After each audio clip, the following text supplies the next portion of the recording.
1 0 action. Redmi Note 11 pro global addition. চলুন unbox করা যাক।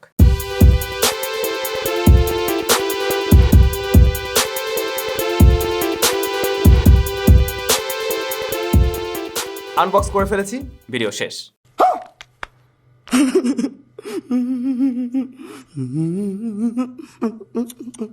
Hello everyone, welcome to SamZone। নিশ্চয়ই খুব ভালো রয়েছেন। এর আগেও আমরা রেডমি নোট 11 প্রো 5G স্মার্টফোনের রিভিউ দিয়েছিলাম, যেটা ছিল চাইনিজ ভ্যারিয়েন্টের। বাট এই মুহূর্তে আমার হাতে যেটা দেখছেন, এটা গ্লোবাল ভ্যারিয়েন্টের Redmi Note 11 Pro 5G।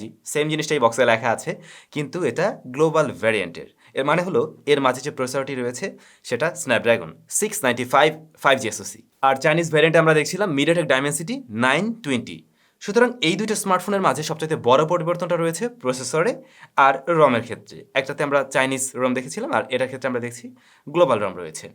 So আজকের ভিডিওতে আমরা এই টুকটাক পরিবর্তন কী কী আছে সেগুলো নিয়ে আলোচনা করব। আর এই প্রসেসরটা আমার কাছে একদমই নতুন, স্ন্যাপড্রাগন 695। এর আগে আমি কোনো স্মার্টফোনের সাথে কিন্তু ব্যবহার করিনি, সুতরাং এটা বেশ কিছুদিন ব্যবহার করতে হবে, দেন আপনাদেরকে জানাতে পারবো আসলে এর রেজাল্ট কেমন কি রয়েছে। আমরা এমনটাও শুনেছিলাম 695 কোয়ালকম স্ন্যাপড্রাগন 7 সিরিজের বেশ কিছু প্রসেসরের চাইতেও ভালো পারফর্ম করতে পারবে, এবং সেভাবেই তৈরি করা হয়েছে।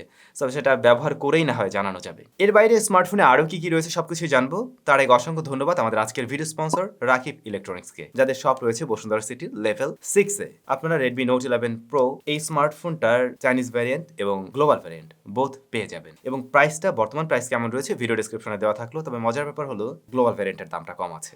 চাইনিজ ভ্যারিয়েন্টের যে প্রাইস এই মুহূর্তে চলছে তার তুলনায় বরং আপনারা গ্লোবাল ভ্যারিয়েন্টের দামটা কিছুটা কমে পাবেন।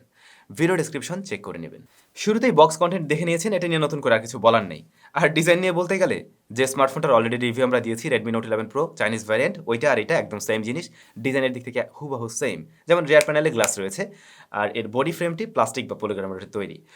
ডিসপ্লেকে প্রোটেকশন করছে Corning gorilla glass 5। Ports and বাটনে মোটামুটি সব কিছুই আছে। 3.5mm headphone Jack, stereo speaker, তারপরে সিম কার্ড স্লট রয়েছে নিচের দিকটাতে। আর এর ফিজিক্যাল ফিঙ্গারপ্রিন্ট স্ক্যানারটি সাইড মাউন্টেড, অর্থাৎ হোম বাটনটাই ফিজিক্যাল ফিঙ্গারপ্রিন্ট স্ক্যানার হিসেবে কাজ করবে, যা যথেষ্ট ফাস্ট অ্যান্ড একুরেট। প্রত্যেকবারে একুরেটলি এটা আনলক করতে পারছে, এবং আমার মনে হয় ওই যে চাইনিজ ভ্যারিয়েন্টের যেমন রেজাল্ট পেয়েছিলাম এর ক্ষেত্রে হুবহু সেমই দেখছি। ডিসপ্লে সেকশনে আমরা দেখতে পাই 6.67 ইঞ্চের বিশাল বড়সড় একটা ডিসপ্লে, যা মূলত সুপার অ্যামোলেড প্যানেল, এবং এটা 120 হার্টজ রিফ্রেশের আর ফুল এইচডি প্লাস রেজুলেশনের। ডিসপ্লেটার ব্রাইটনেস বেশ ভালো, 1200 নিট হলো পিক ব্রাইটনেস। আমাদের কাছে মাত্রই এসেছে বলা যায়, এবং আমরা আসলে ঘরে এবং জাস্ট বারান্দায় গিয়েও ব্যবহার করে দেখলাম। 1200 নিট পিক ব্রাইটনেস এটা যথেষ্টই, আর এটা যথেষ্ট কালারফুল। তবে এই ডিসপ্লেটার যে বিষয়টা আপনাদেরকে আকর্ষিত করবে তা হলো এর সিঙ্গেল পানসোলটি। ডিসপ্লের সেন্টারে টপে আর কি রয়েছে সিঙ্গেল পানসোল, যার সাইজ খুবই ছোট। রেডমি K40-তে মেবি আমরা এমন ছোট সাইজের পানসোল দেখেছিলাম। সো এটা খুবই ছোট, যার ফলে টোটাল ডিসপ্লেটার ভিউটা কিন্তু ভালো লাগবে। তবে লোয়ার চিনটা ওই মিড রেঞ্জ বাজেটের অন্য স্মার্টফোনের মতোই রয়েছে। ক্যামেরা সেকশনে চাইনিজ ভ্যারিয়েন্টের মতো রেয়ারে আমরা 3টি ক্যামেরাই দেখছি, যার মেইন সেন্সর হলো 108 মেগাপিক্সেলের। এর সাথে রয়েছে 8 মেগাপিক্সেল আল্ট্রা ওয়াইড সেন্সর এবং 2 মেগাপিক্সেলের একটি ডেপথ সেন্সর। আর ফ্রন্ট ফেসিং ক্যামেরায় থাকছে 16 মেগাপিক্সেলের শুটার। তো আসলে এটা দিয়ে ছবি এখনও তোলা হয়নি। স্ন্যাপড্রাগনের প্রসেসিংয়ে কি একটু আলাদা আসবে কিনা বা কিছুটা স্পেশালিটি রয়েছে কিনা সেটা আমরা হয়তো ফুল রিভিউতে জানতে পারবো। আপাতত জাস্ট আপনাদের উদ্দেশ্যে কয়েকটা ছবি শেয়ার করে দিলাম। ফাইনালি আসল জায়গা এই স্মার্টফোনের প্রসেসর, যেখানে মূলত মেইন পরিবর্তন আমরা দেখছি। কোয়ালকম স্ন্যাপড্রাগন 695 SoC রয়েছে এখানে, যা মূলত 6nm ফেব্রিকেশন তৈরি করা একটি SoC। এর গ্রাফিক্স সেকশনকে পাওয়ার করছে Adreno 619। স্টোরেজ সলিউশন হলো UFS 2.2।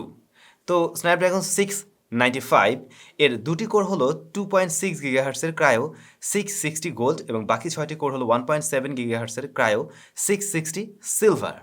এই প্রসেসরটা আমি বলছিলাম আমার কাছে একেবারেই নতুন। হ্যাঁ, একেবারেই নতুন 6 সিরিজের প্রসেসর। এর ফলে আমাদের অনেকের কাছে হয়তো মনে হবে 7 সিরিজের প্রসেসরের চাইতে এটা ছোট হবে। তবে আমরা যদি কোয়ালকম স্ন্যাপড্রাগন 732, 730 এদের সাথে কম্পেয়ার করতে যাই এবং স্ন্যাপড্রাগন 750-র সাথেও কম্পেয়ার করতে যাই, তাহলে বুঝতে পারবেন আসলে এর পারফরমেন্সটা অবশ্যই তাদের চাইতেও কিছুটা এগিয়ে থাকে।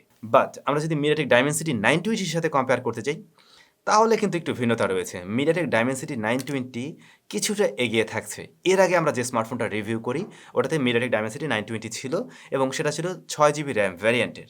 আর এই মুহূর্তে আমার হাতে যেটা দেখছেন এটা কিন্তু 8GB র্যাম ভ্যারিয়েন্টের। তো দুইটারই অন্তত বেঞ্চমার্ক স্কোর এবং সেখানে আমরা গ্রাফিক্স সেকশনের স্কোর এগুলো যদি দেখতে চাই, তাহলে কিন্তু মিডিয়াটেকের প্রসেসরটা এখানে এগিয়ে রয়েছে, যেমনটা আপনারা দেখছেন। এগুলো আসলে স্কোরের ব্যাপার। বাট রেগুলার লাইফে ব্যবহার করতে গিয়ে আসলে পারফরম্যান্সটা কেমন করে সেটাই দেখার বিষয়। চাইনিজ ভ্যারিয়েন্টের 11 Pro কিন্তু মোটামুটি গরম হচ্ছিল। বাট এইটার ক্ষেত্রে তেমনটা হয় কিনা সেটা দেখার বিষয় আছে। ব্যাটারি ব্যাকআপেরও একটা বিষয় রয়েছে। যতদূর সম্ভব এইটার ব্যাটারি ব্যাকআপ কিছুটা বেশি পাওয়া সম্ভব হয়তো।